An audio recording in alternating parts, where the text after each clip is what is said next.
With us in studio is the Speaker of the Mississippi House of Representatives. Mr. Speaker, thanks for being here. Good morning, Lucian. Good to be with you on this foggy, hot Friday. It's warm out there, that's for sure. Warm. It is warm.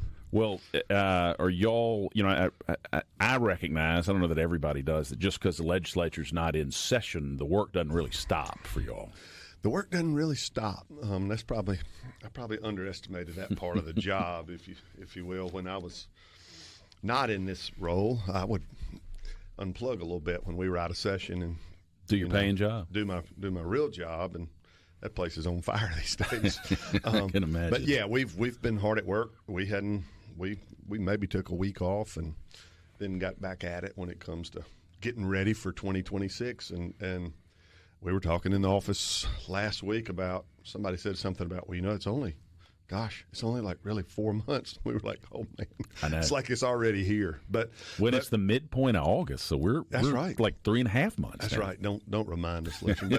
But we have, maybe found a little bit of success or a recipe for what works good for us in the House, and that is, it's better to take that time in the off season where you can really dig in, especially on a big topic, and kind of, I don't know if get everybody on the right page is the right word, but get everybody in the room and let's figure out the direction we want to go on big issues, so that when January does get here, we kind of have a sense of, everybody's had their seat at the table, everybody's gotten to have their say, and we kind of, maybe there's some consensus around direction we want to go on big issues. Like 2 years ago, it was that student funding formula. We spent a ton of time on that. Out of session, getting ready, and then those early days of session. And then this past year, we spent the whole off season on tax reform. And everybody was shocked when we came out with a bill the second week of January, and we're like, well, we've been working on this since June. Right. Like to us, it was old hat. But anyway, that's kind of the direction we're going with this idea and mantra around education freedom and reform and kind of next steps. Well, I think y'all are smart to do that. I mean, I saw what you did last year with the big summit on tax reform. I mean, we all knew it was going to be a big topic, but it seems to me if you're going to do big things, you can't just show up in January and start taking people's temperature and think you're going to make meaningful change. That's right. Not when you're going to do, like in any of those four things that were involved in House Bill 1, whether you're talking about personal income tax or the grocery tax or PERS, or any of that, like, the gas tax and the adjustment of that with the infrastructure, any of those four topics would have been enough for a session, right, or maybe even a 4-year term, and all that fighting and all of that, and to have them all in one bill. It took something like off-season work, select committee, meeting with all interested parties and stakeholders, even the folks who didn't want to go there. I think that process makes it better legislation overall. I think that's right. And I'll also say kudos to y'all for trying to do big things. I mean, it's easy, and I think back to the 2013 reforms, you can kind of come in and do some high-level, easy things that are great to put on a push card, but don't really move the needle at all. But right. Look at these 10 things we did. And I think y'all are to be commended for really trying to move the needle and not just get the box checking stuff. We hadn't purposely stayed away from those hot button red meat issues that get lots of clicks on Facebook and Twitter, but really don't move that needle you're talking about. We hadn't purposely stayed away from them, but we have purposely and intentionally spent our time on what we called or thought were the big issues, the things that folks, when they get up in the morning or when they're riding down the road, windshield time, what they're thinking about in their own businesses and in their own families and homes and communities, those kind of things, and that's where we are on this education deal now. Yeah, so walk us through that a little bit. I mean, I realize things are still taking shape. You've got to get the support of your caucus, but how are you envisioning the education package coming out of the House looking this year? At this past session, we passed several bills. I've heard somebody say piecemeal. They were just separate bills on separate issues in the education reform space. Things like what we call portability, the ability for families to be able to have their kids transfer from one public school district to another, and the home school district not be able to hold them against their will. In other words, they don't have to obtain that release from their home school district to move to another public school district. That portability piece, what we call it, and it's affectionately known as the Tim Tebow Act, which allows homeschool kids to compete and participate in extracurricular activities in their local school district as long as they meet all other requirements. Most other states are doing that. We should be able to do that. We need some real charter school reform and cleanup. And it's that issue from 2012 and 13 to now is a good example for me of we did so much in the charter school legislation, and that was so outside the box at the time. We might have given a little too much to get a product back then. And I think those things have always kind of hamstrung those programs because of it. So we're going to try to really look at that and what can we do to make it better and more consumable by folks who are want to be in that space. We've limited it to only DNF districts, which makes that all of a sudden look like it's a punishment if a charter school comes to your area, and it shouldn't be about that. And so we're going to look close at that, how we authorize them, how they're set up, and where they can go. And then ultimately, we're going to talk a lot about, and we want to expand on our reading initiative from third grade reading gate and take that to 4th through 8th grade. And there's some great programs out there. And MDE, we've been working close with them. And Cole Butler in our office runs Point on Education, and he is just outstanding. And by the way, he was homeschooled, but that's I digress. But he's super sharp, and we're glad to have him in our office. And he has worked really close with MDE. They're working on a math initiative and a reading initiative, literacy initiative for middle schoolers, 4th through 8th grade, that could be implemented. It's kind of an expansion of what we've done with third grade reading gate. So we're excited about that. And our accountability model, the way we look at that. So there's all these pieces to this big package we're talking about, but they would center around what I call education freedom or school choice. I'm not afraid to say the word. I'm on record multiple times being for it. Now, I've got to figure out what that looks like for our state, for my Republican caucus, ultimately the legislature. My job will be finding that sweet spot that we can get some traction with the Senate. But it is very good to not only have the governor on board here, but have the president of the United States saying, I am watching Mississippi. He invited the Republican caucus to the White House about 3 weeks ago. About 25 of my House members went. About 6 or 8 state senators went. And it was a very frank conversation with his Secretary of Education about we're now surrounded by all our sister states in the school choice space, where we can go with that. Right. He's going to help. He's committed to that. He's reminded everybody it's in our Republican Party platform, and we're going to see where we can get with that. And has been for a long time. I mean, it's not like this is some new idea that people just started kicking around. That's right. And in some kind of way, we've gotten the argument, like, if you approach it from the standpoint of the child and what is best for the child and what is best for families, it's so easy to get there. If you start it by, well, what might happen, what are the consequences for this school or that school? That's not what that's about. Or it's supposed to be about educating the individual child. We need to be funding students, not systems, and that's the problem. Our new formula does that, and that was a great first step. And so now you can take that and extrapolate that out, and with these figures assigned to kids, know what it takes to educate a child in our state in different regions of the state, and try to make that part of this, if you will. Do you? I mean, what is the likelihood we see some sort of non-public school choice, the scholarship programs? I think that's the heart of where we're going. Okay. For some kids in certain regions of the state, there is no good public school option. Even if the public school they're assigned to would release them, there's not one within 30 miles. But again, for some families, we don't have to break it down by this family or that family. Within some families, and we have great examples that we're going to be introducing to policymakers and to the state. They might have 3 kids. 2 of them are thriving in their local public school, but one of their kids needs something different. Right. And so it's about the individual student. And for some reason, we've checked parents' authority on that. Parents know what's best for their kids. Nobody argues that on either side of the aisle. Right. Any region of our state, everybody agrees. Parents know what's best for their kids. We entrust them to do everything else when it comes to that child. But we check their authority at the door when it comes to their education. which probably might be the most important thing. How much of that, and we're coming up against the break, you got time to stick with us? Yeah. I want to keep exploring this. Y'all, stick with us. This is Lucian Smith here on Mornings on SuperTalk Mississippi. We'll have more with Speaker Jason White after this break. Happy Friday, everybody. This is Lucian Smith here on Mornings on SuperTalk Mississippi. We've got with us the Speaker of the Mississippi House of Representatives. Speaker, we were talking a little bit about this off the air. You think about school choice. To my mind, it's almost I don't know if civil rights, but it's a fundamental fairness issue, because I think about our family. Our public school district's not a great fit for our kids. I'm able to pay for a private school for them to go to school.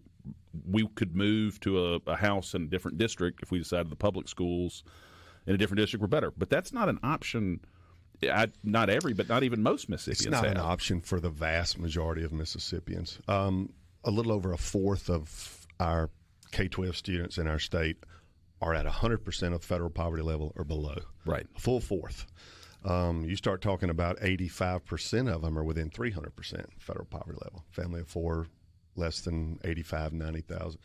Like, it's not an option. And I'm not for hollowing out regions of our state. I hear people say that all the time. Well, they just need to pick up and move and buy a house in a good school district. I don't know if that's what it's about. People love their communities. They love that sense of home and all these other things. We just got to get this part of the equation right. I think it centers. We can start from a place of, we already have an ESA program for kids with special needs.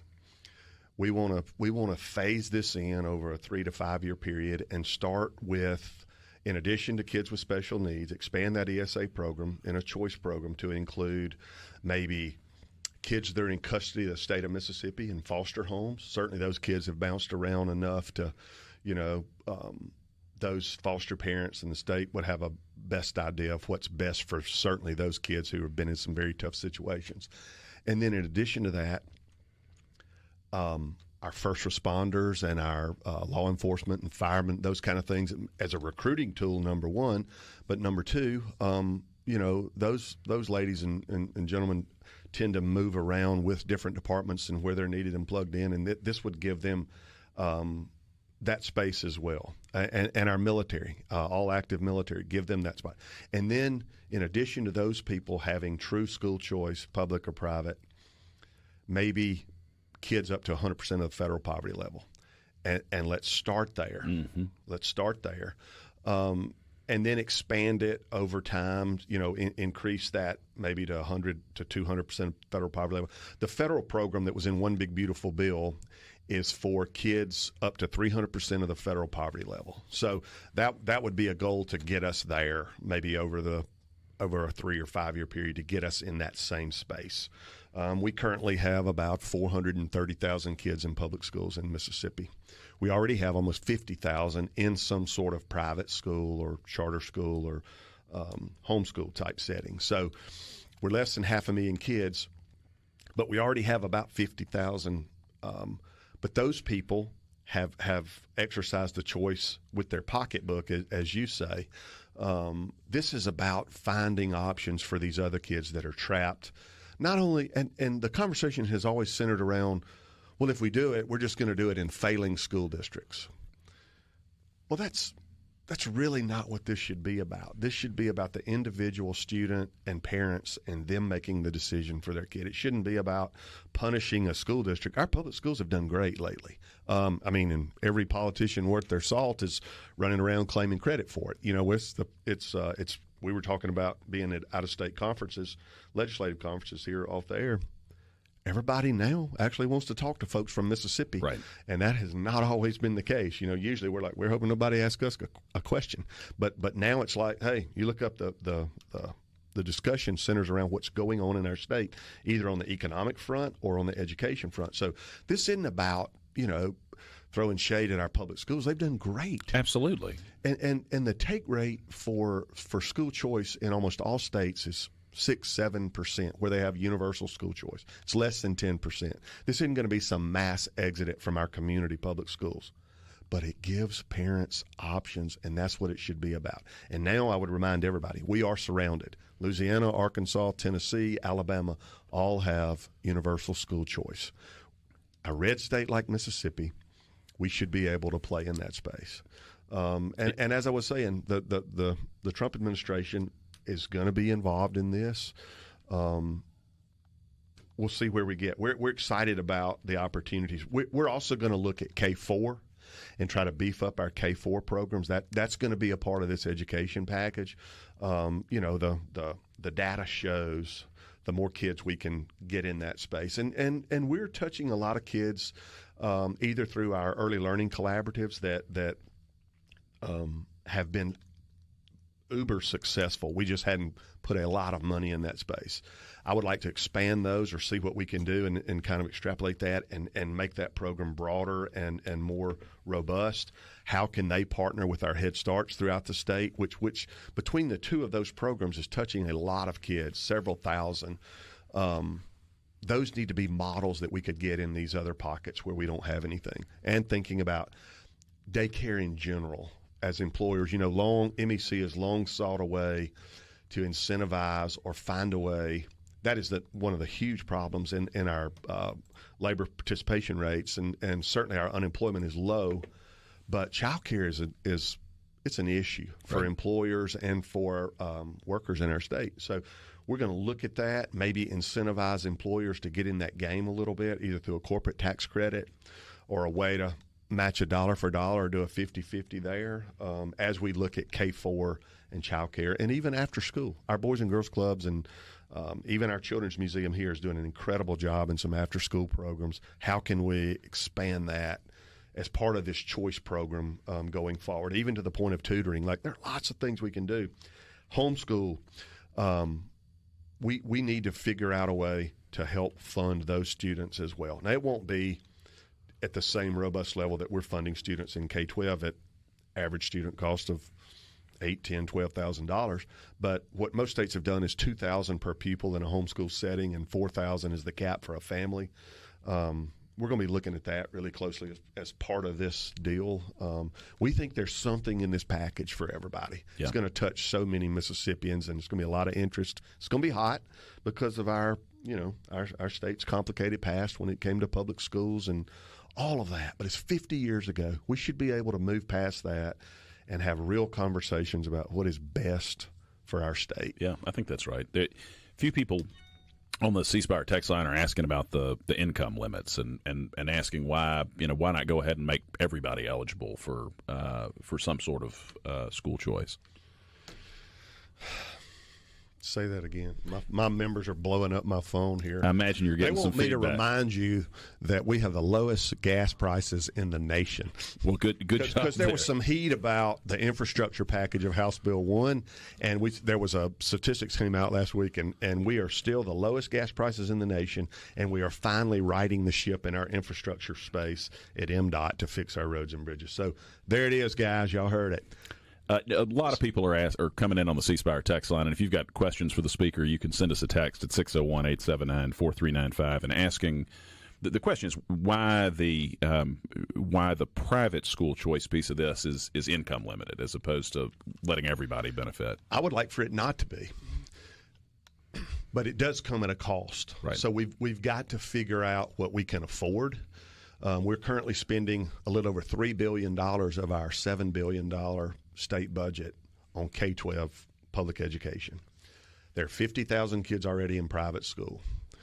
The majority of those kids are going to be above that 300% federal poverty level.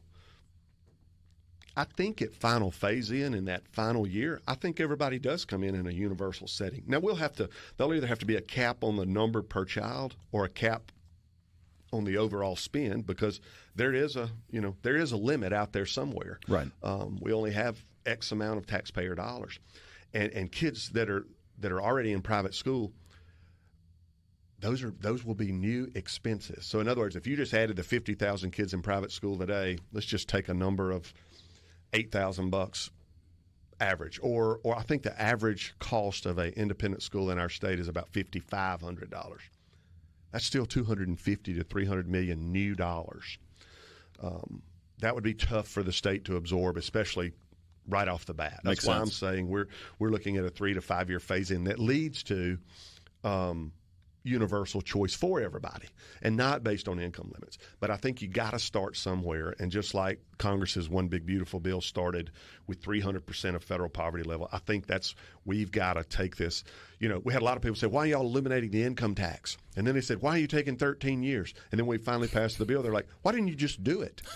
Well, because it's a little over $2 billion of our $7 billion budget. We didn't get in this hole overnight. We won't get out overnight. And so I think it's best to take a measured approach here. And there is this thing, there's this other little tricky thing at the Capitol called getting the votes. Well, I was going to say, it's different if you're the philosopher king versus having to get a majority or 3/5 vote to actually make it pass. That's right. You got time for one final segment with us, y'all? We're yours. Stick with us. We've got Speaker Jason White. We'll cover some non-education issues in the final few minutes that we've got. Good morning, y'all. This is Lucian Smith here on Mornings on SuperTalk. Got a final segment here with Speaker Jason White. Lots of questions in on the C Spire text line. One of them that came in before you got here, Speaker, is what are the prospects of the House putting on the Internet committee meetings, the videos of committee meetings? I tell people all the time they think they want to see all that. I don't know that they really do. I don't know. They're open public meetings, and we have had some that have been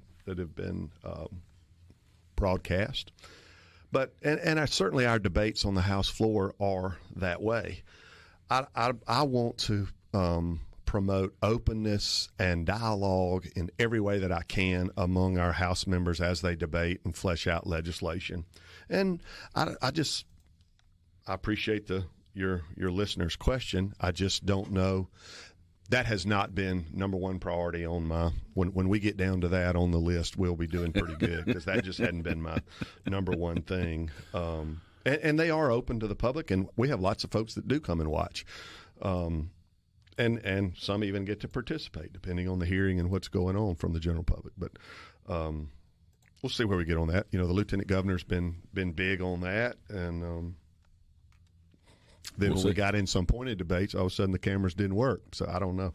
We'll figure that out as we move forward. That has not been a priority of mine. Yeah. Certainly our House debates are fully public, not only for the public to come and participate to watch personally, but they're online, and I think that's where you find and having it on the real YouTube is it's really convenient that it's on that platform. You're not having to go download folks can a weird access app it. to try to do it. A couple questions about Mississippi School for Math and Science. Are y'all? What's going on at MSMS? They are asking for some resources. We have starved that school. I can point the finger at myself as well as anybody else. We have not supported them with the resources that they should have. If they're going to be our gem and our shining example of our best and brightest at our Mississippi School for Math and Science, then we should support it in a robust way. Now, there are issues and things going on at MUW, from a name change to direction and what they look like going forward. And I mean, I'm not unveiling something that folks don't already know. There's been lots of discussions there surrounding MUW. And, of course, the School for Math and Science is located on that campus. I've just been saying if we're going to have it, we need to support it in a more robust way and really make it one of our shining stars and not just see what's left after all the other budgets are done and how much money we might throw at it, so to speak. And that's kind of what's been done. It has been neglected. We need to figure that out going forward. And you're going to see discussions about that as we look at facilities not only there for School for Math and Science. Part of this new education freedom package, we want to have at least 2 more, and I would love to have 4 more public schools located on university campuses in our state. Whether that is a public-private partnership through a charter or whether those communities, for instance, at Delta State, we would love some sort of something that focuses on STEM there, take advantage of their aviation program and have a campus there where public school kids can just choose that school if the parents are willing to get them there, and maybe it even has a boarding aspect, or maybe it doesn't. We've all of those conversations are taking place. Would love to have one maybe at Alcorn, maybe at Southwest Community College. Like, we're having preliminary conversations to figure out what that looks like as part of our reform and choice packages, giving them some real choices in maybe in areas that have been neglected a little bit. But certainly School for Math and Science is part of that conversation. That makes a lot of sense. There's a question here, and we've got about a minute, so I'm hesitant to ask you this question. Where are we on PBM reform, and what are its prospects? That's one of my big regrets from the session, is that we didn't get something across the finish line. Now. And you essentially did, right? It was killed by a point of order? It was killed by a point of order by, some folks who say they're advocating for independent pharmacists. Now, a large group of independent pharmacists asked for that transparency piece and want it. So it was kind of, threw me a curveball when others had it killed. But we'll live to fight another day. We have spent a lot of time this summer on that issue. My local independent pharmacist, that is my personal pharmacist, so I see him on a regular basis, and I tend to be taking more blood pressure pills these days. But so Sure. He takes care of me, but he is also on the board of pharmacy, and he's very plugged in and involved, and we're going to find something in that space. I just can't do it at the expense of Mississippians and taxpayers, and it just drive rates up. We've got to figure out a win-win. Nobody is for PBMs, but we are for Mississippians. We're for our independent pharmacists, and we're for our Mississippi businesses, and we're going to continue to work hard to find a win there in spite of all the rhetoric and maybe sometimes shouting that's going on. Any final thoughts in our final 15 seconds here? You're going to see your house continue to work hard. We're going to take up the big things and see where we get. Well, thanks for taking the time to be with us, Speaker. Enjoyed it. You got a lot going on. Y'all, this has been Speaker Jason White. This is Lucian Smith here on Mornings on SuperTalk Mississippi. Coming up next is Fox News, followed by SuperTalk Mississippi News.